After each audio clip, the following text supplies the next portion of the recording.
Kwa mara nyingine niseme asante wewe ambaye umepata hii nafasi ya kuungana na mimi katika darasa hili la hatua na baraka. Kwenye darasa letu hili hatua nimeeleza kama ni mwelekeo wa kuelekea sehemu au jambo fulani, lakini kuna nyayo. Nyayo kikawaida ni alama za hatua ya mtu, lakini katika darasa letu hii nyayo tutaitumia kama kituo, alama au vituo vya hatua zako, hatua za mtu. Ina maana kila anapopita mtu waga kuna vituo anaacha. Kikawaida tunaita ni nyayo, lakini sasa katika darasa letu tuseme ni vituo. Maana hatuzungumzia hatua tu za mtu kutembea, ila tunachotaka kuzungumzia hapa au kujifunza ni juu ya hatua ya mtu kutembea na hatua ya mtu kutengeneza mfumo mzima wa maisha yake. Hatua ya mtu katika biashara, hatua ya mtu katika maisha, hatua ya mtu katika kazi, hatua ya mtu katika kila kitu anachofanya mtu, tunasema ni hatua. Lakini ni hatua zile za mtu kusonga mbele, sio kurudi nyuma. Kwa nini tunasema kusonga mbele? Kwa sababu hatua zetu zinaendana na sisi tunavyokuwa. Tunazaliwa tukiwa watoto, tunakuwa kuanzia utotoni, tunakuwa umri unasogea. Lakini katika kupanda kule kwa umri wako, maisha yako, kazi yako, ninapozungumzia kazi ni ile kwamba kazi ulianza mwaka wa kwanza, mwaka wa pili, ulianza mwezi mmoja, mwezi wa pili, miezi mitatu, miezi minne, mwaka wa kwanza, wa pili, wa tatu, lakini hauoni ongezeko kwenye kile unachokifanya. Ili tunasema ni hatua zisizosogea au hatua zilizodumaa au hatua zisizo na matokeo. Hayo ndio mambo tunataka kujifunza. Tunahitaji baraka kwenye hatua zetu, hatua na baraka. Mungu akasaidie itokee miujiza, ishara na maajabu katika darasa hili sio kawaida. Na katika kutazama hii video usibaki kama ulivyo. Ujifunze, uelimike na ukue. Usogee, hatua zako ziwe za baraka. Asante na karibu tuendelee. Tunaenda kusoma ile Zaburi 37 mstari ule wa 23 na 24. Biblia yetu inasema, hatua za mtu zaimarishwa na Bwana, naye aipenda njia yake. Hatua za mtu zaimarishwa na Bwana, naye aipenda njia yake. Ajapojikwaa hataanguka chini, Bwana humshika mkono na kumtegemeza. Ajapojikwaa hataanguka chini, Bwana humshika mkono na kumtegemeza. Hatua za mtu zaimarishwa na Bwana, naye aipenda njia yake. Ajapojikwaa hataanguka chini, Bwana humshika mkono na kumtegemeza. Amen. Sikiliza. Kwa nini tunahitaji baraka? Tunahitaji baraka kwa sababu kwenye safari yoyote ile waga kuna changamoto zake.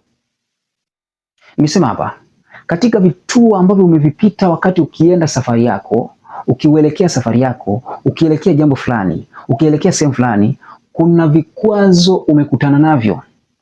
Kuna kujikwaa, kuna kuanguka. Lakini Biblia inasema mtu anayemtegemea Bwana anashikwa mikono na hawezi akaanguka hata kama akijikwaa.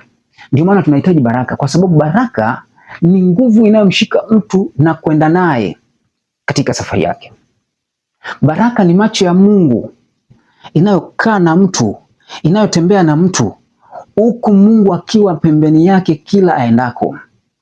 Baraka ni jicho la Mungu lililo pembeni mwa mtu, lililo upande wa mtu kwa kila anakopita. Baraka. Sikiliza, unapokuwa na nguvu ya Mungu, unapokuwa na baraka ya Mungu, una jicho la Mungu linalokutazama. Kwa baraka tunayoisemea leo, baraka tunayohitaji leo ni jicho la Mungu inayotembea na sisi kwenye kila jambo tunalofanya. Lazima upiganie kuwa na jicho la Mungu pembeni yako kwenye jambo unalolifanya. Jicho la Mungu ni baraka. Uwezo wa Mungu uliojificha ndani yako. Uwezo unayoonya, unayokanya, unayofundisha. Pale unapoenda vibaya, kuna uweza inayokutazama ndani yako, inakuonya kwamba hapa unakosea na unaenda kuharibu, unaenda kuanguka. Ukijifunza hilo, hakuna wakati utaishi kwa kukosea na ubaki kwenye makosa mpaka anguko likufike.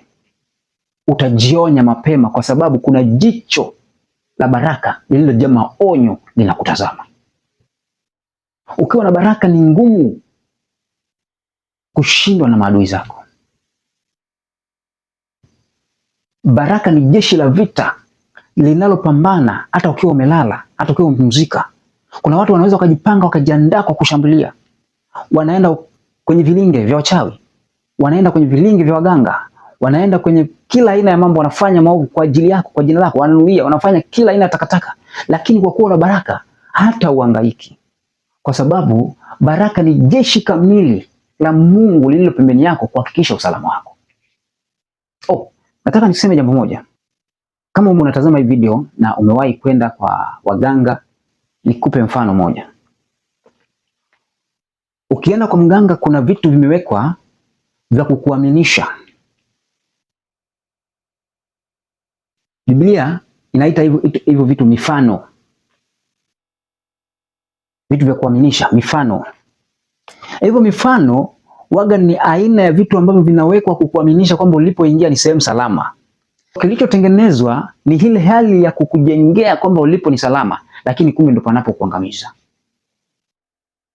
Baraka za Mungu waga zitaji mbwembwe. Baraka za Mungu ni amani tosha. Baraka za Mungu zimejaa amani ya ajabu. Pengine ujui tu ni namna gani unaweza kufanya ukawa na hizo baraka. Pengine ujui ni namna gani unaweza ukafanya ukatembea na hizo baraka. Nimekuwa nikiongea saa zingine na watu ambao tunakuwa tunajifunza, saa zingine tumekaa sehemu tunaelimishana. Bila kusema jambo kwamba mimi huwa sitaji ushuhuda wa mtu ili nisonge mbele, kwa sababu mimi mwenyewe ni ushuhuda.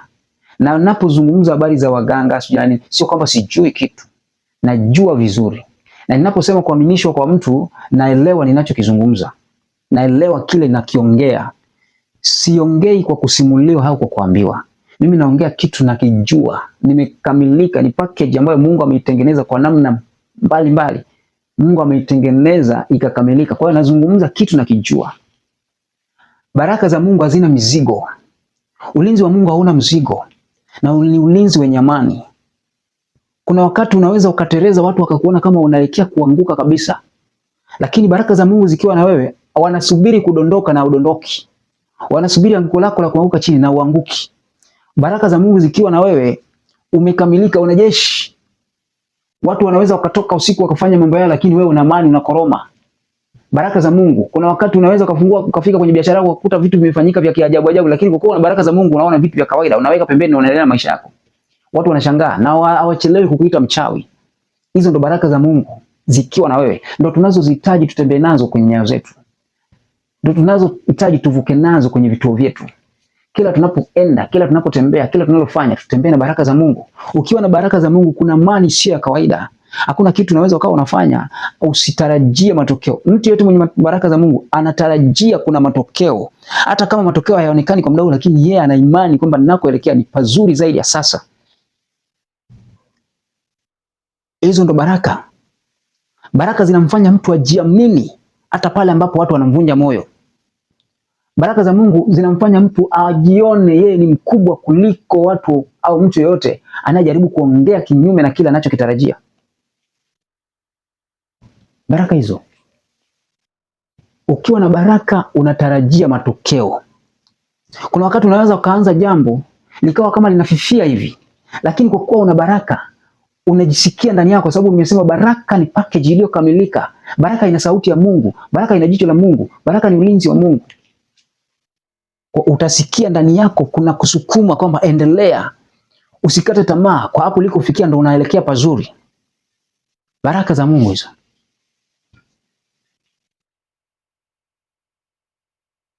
Ukiwa na baraka za Mungu usitarajie maumivu yanayodumu. Kuna wakati Mungu anaachilia vitu fulani vitokee ili ujitambue. Maana binadamu unajua wanakujisahau. Binadamu kuna wakati ana kiburi cha uzima. Binadamu kuna wakati anakuwa na kiburi cha mafanikio. Binadamu kuna wakati anakuwa na kiburi cha afya. Kwa hiyo kuna wakati Mungu anaachilia vitu fulani ili wewe ujitafakari, lakini aachilia anguko lako. Mtu wa Mungu kuna wakati anaachiliwa kama mtoto anayetambaa, anajifunza kutembea. Kuna wakati Mungu anakuachilia utembee, kama unataka kudondoka anakushikilia.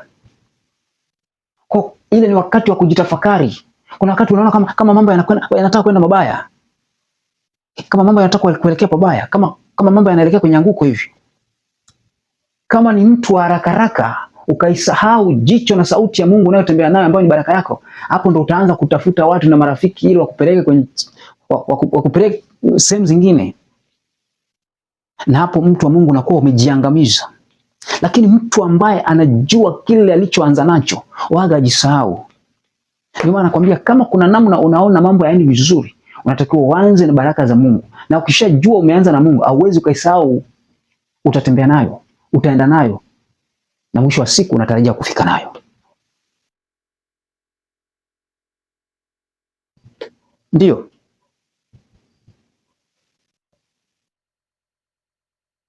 Mungu akupe neema ya kujua thamani, nguvu na uweza wa baraka za Mungu. Tunahitaji baraka ili tufike kwenye malengo, tufike kwenye maono, tupite vituo vyetu salama. Ninaposema vituo, kama umeanza na mimi na umeenda na mimi hujaruka sehemu. Ninaposema vituo nazungumzia nyayo. Nyayo katika hali ya kawaida ya kukanyaga na miguu. Katika hatua mtu akikanyaga na miguu ataacha nyayo.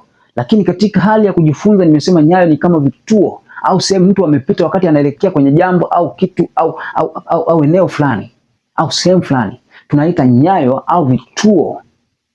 Katika vituo ni hatua za maisha, vitu ambavyo umepitia mpaka kujenga au kuanzisha jambo lako. Kuna vikwazo umekutana navyo, magonjwa, maradhi, kukatishwa tamaa, fujo, vurugu, vita, nini. Unanunua eneo lako, unaanzisha biashara yako. Una kodi sehemu, unaweka biashara yako. Anajitokeza mtu, anasema eneo la kwake, sehemu lilokodi la kwake, vita inaanza. Hivyo tunasema ni vituo ulivyopita wakati unaielekea hatua au safari yako.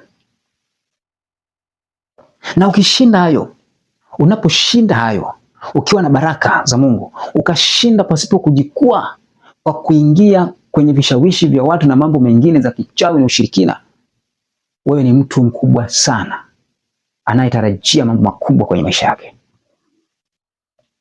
Unatarajia mambo makubwa kwenye maisha yako.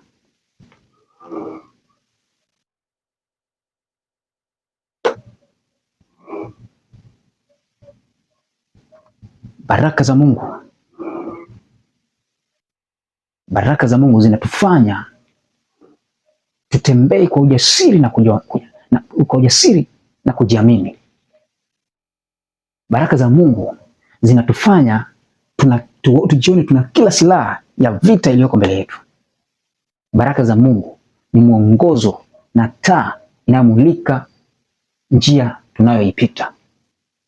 Ukikosa baraka ni sawa na mtu anayetembea gizani pasina taa yoyote, pasina mwangaza wala ramani ya kule nakoelekea. Lakini ukiwa na baraka tayari una ramani. Ukiwa na baraka tayari una ramani. Ukiwa na baraka una taa. Ukiwa na baraka una ulinzi. Ukiwa na baraka una jeshi. Ukiwa na baraka wewe ni mtu ambaye unatembea na sauti pamoja na jicho la Mungu lililo pembeni yako, inayotazama hatari, inayokusemesha katika hatari. Baraka ni package ya Mungu iliyokamilika kwa watu wa Mungu. Ukiwa nayo uko salama. Na Mungu akubariki. Nikukaribishe katika darasa lijalo. Usikose na alika watu wengine, alika marafiki. Tujumuike pamoja tuendelee kujifunza ndani ya MIM Family au MIM Family. Ubarikiwe sana.